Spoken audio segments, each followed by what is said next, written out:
Hi, I'm Blake Steele. I'm an American writer and poet. I came here to Ängsbacka in 2002 to be a volunteer at one of their festivals. And I really fell in love with this place because I found that there was something really unique here. There were workshop leaders coming from all over the world, from different traditions, and they just blended together in this marvelous mutual acceptance and love. And the people who came here, all the participants, they were given like a smorgasbord of incredible dishes of all these different workshops that were presenting different traditions and spiritual practices. Very oriented on practices, not on theory. And the love of the people, as people opened their hearts and discovered that beyond all the different traditions, the same thing was happening. People were cracking open, and life and love were happening in them. And so there was so much celebration, so much dance, fire walking, the children involved, and just, yeah, an amazing, amazing experience. I made so many deep friendships that I just kept coming back, and I've been coming back for many years, and I now live here in the extended community, so I can be part of the Ängsbacka magic. So when people come in the main entrance here, they often come right into this. It's not open at the moment, but it's the bookstore and administrative center, and it's a kind of an introduction center. This is Yellow House. This is the main building, or a nursing home. It's been through different phases in its life. Kind of a very unique man, Lasse Ek, came here in the mid-90s, and he had just sold some stuff, and he just saw this place and he bought it, and he didn't even know why he was buying it. And then he told some friends about it, and they got together and they said, well, why don't we make it at a spiritual festival center? Where the residents who live here, the community, full-time community, live in this building. And then also during the festivals, a lot of workshop leaders stay in these rooms, and different participants, volunteers sometimes. And this is also, the kitchen is in this building, and a dining room. Blake Steele, mon favorite. Il est très vivant. Il est très sensible. Blake Steele. Blake Steele, l'amour universel. Au revoir. Thank you, Martin. A lot of the workshops actually happen in this building. There's the large room and the small room, and then there's therapy rooms in here as well. We have a lot of fantastic therapists come here, massage people working with energy, counselors, all kinds of people come and give their gifts here. The heart of Ängsbacka is really the volunteers. This place is very much created by volunteers. I'd say the foundation of it is created by volunteers, so that when the participants arrive, there's so much beautiful energy already happening. And the volunteers come with such open hearts and such a willingness to work. It's just part of the energy here, you know. I mean, this has been going on since the mid-90s, and so the energy here is just amazing. People come here, they go right into very deep processes of opening their hearts.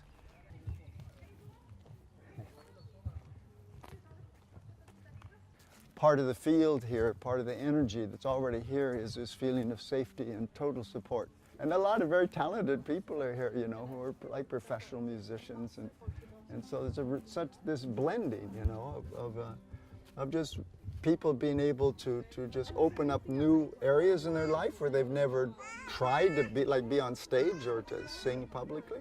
And right after them, somebody who does it for a living will play something fantastic, and it's all received the same, with the same open heart. This in the summers, they often have barbecues in here. It's a grill. Okay.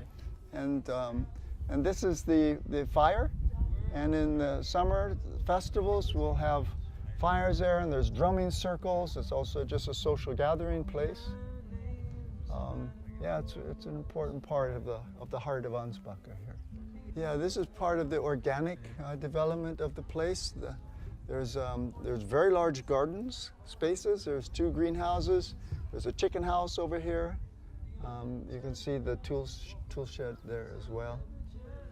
and the extended community, as well as some of the people here on staff. They work the earth, and a lot of incredible produce comes here. And they have beehives as well. Beehives, yeah. Yeah, that is beehives. Ängsbacka owns a lot of forest around here, so they're harvesting wood from the forest and drying it and burning it. Festival just ended here, and so there's just a few volunteers that are kind of relaxing us because the participants just left. Here in the summer, in the larger festivals, we'll have dances up here in the big barn, or some of the bigger workshops are held there. And then we're going to see there's also what's called the upper barn, where they hold a lot of workshops are held there. And then below here there's accommodations for guests to stay.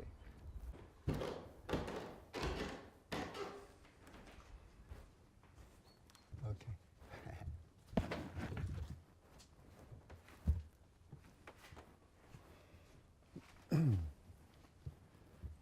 So this in the winter, we store things in the big barn, but you can get an idea of the size of it and imagine it just packed full of dancing people or meditating people. It's really beautiful. It's a beautiful facility. So now we're going up to the upper barn, and this is the room that we use in the winter because we can heat it and have workshops and dances up here.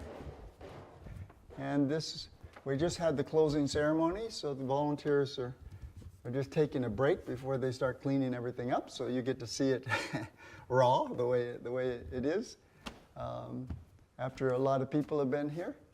So you can see we laid out a lot of mats, and actually in the closing ceremony we're dancing and everyone started throwing pillows all over, so that's why the pillows are all over the place. A metaphor of music. You have a low C, boom, and high C, boom. They're both C, boom, boom, but they're on different vibratory pitches. And we have a low C personality that's very conditioned and very used to what we call familiar life. We think it's real because it's familiar. And life functions a certain way on this way, where people are ego-centered and competitive and striving for limited resources and all this stuff. And then there's this higher C, and when you jump up here, it's a totally different dynamic. There's this higher law of love that starts happening. It's very real, more real than what's happening down here, way more real. And so during the workshop, as people get released from energetic blocks and they get more open, free-flowing energy, and their hearts open, their chakras open, and there's just so much love and celebration. It's just, it's automatically you just feel like you're part of a family. You're in love with everybody, and everybody's in love with you. It's just so beautiful. And the whole thing about discovering unconditional love. People relate to love and sex for some idea, love and romance, but I'm talking about this higher beauty and this higher potential of life itself.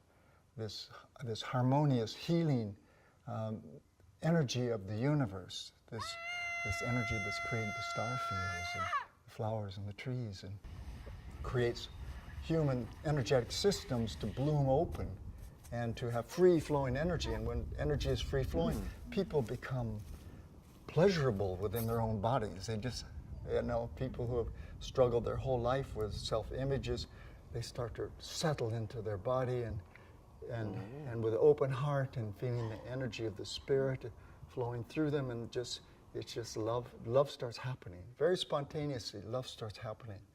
And then these tremendous celebrations, all this beautiful flowing energy, all this wild dancing, and the times of silence together and everything in between. It's just fantastic. I love love.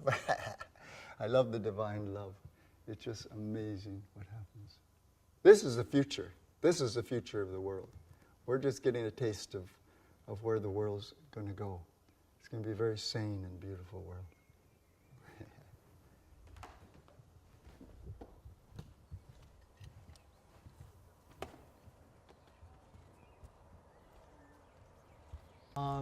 There'll be a circle of tents here with therapists offering their different gifts. And then we just walk past the area where the main information board is, kind of, you know, and the info tent. So this is kind of the place where people can always come. It's very central to the Ängsbacka facilities. People can come and find out anything they need to find out about workshops and about where workshops are being held, because in the summer there's tents out across the road.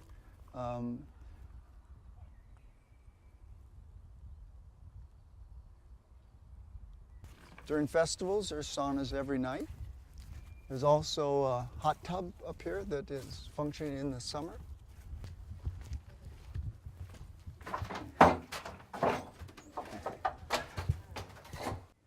This is the sauna.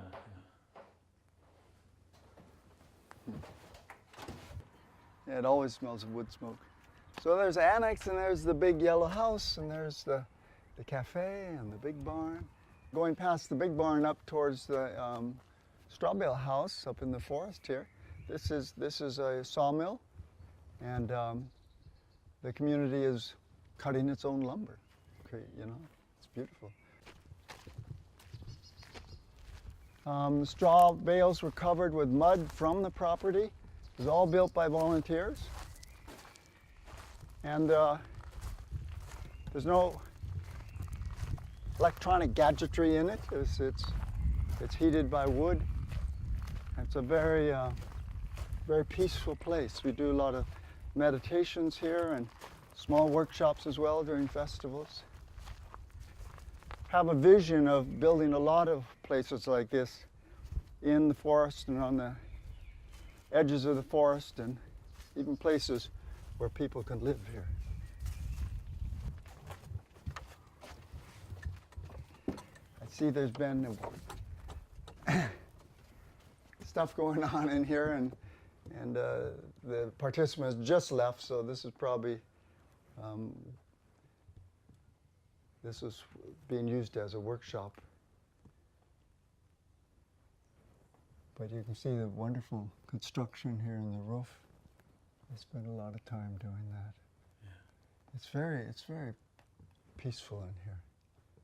The lack of electronic fields, I think.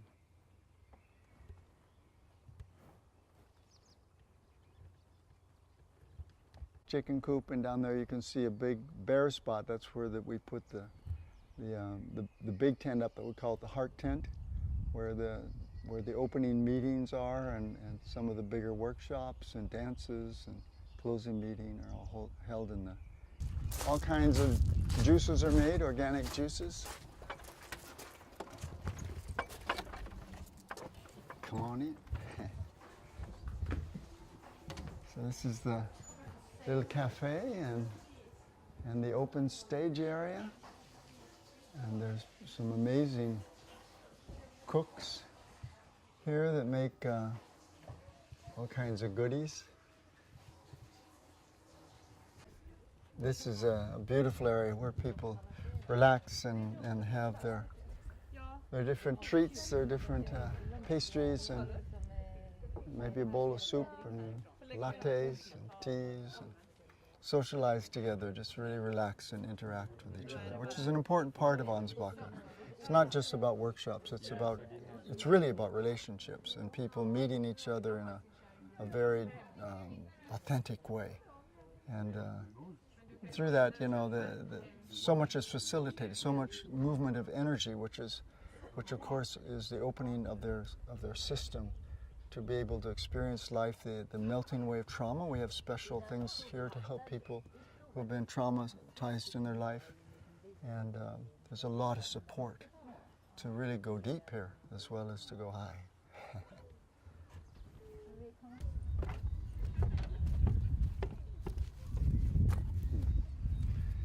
So this is the apple orchard, and you can see down there raspberries, and the fields right now, they're fenced off and full of chickens, and all that'll be full of beautiful greens. Let's look over here. This is volunteer sharing group. This is the heart of Ängsbacka, these little sharing groups. When we have festivals and the volunteers, we get in groups of 6 to 8 people and meet daily. And it's a time where, say you have 8 people, 7 of the people will sit with full attention in silence, and then one person has maybe 5 minutes to just share what's ever on their heart and to be just heard with no advice being given. Nobody tries to fix them, just simply making space for them to be themselves. And people don't have to talk. They can ask to be in silence. They can ask for a massage, a group's massage, which is fantastic. And it's just magic the way, say after 5 days, by the 5th day, there's such a family feel just because they listen to each other. It's like so simple. This is where we set up the kitchen. Actually, the wood will be gone in the summer. This is the area, the dishing temple, which is like the rock and roll center of the volunteers have actually a lot of fun in the dishing temple. There's always loud music going on there. And then we set up tents over here, and there'll be outdoor kitchens, full-on kitchens, because our kitchen that we use in the winter here is too small for the big summer festivals. So we're going in the back entrance to the big yellow house.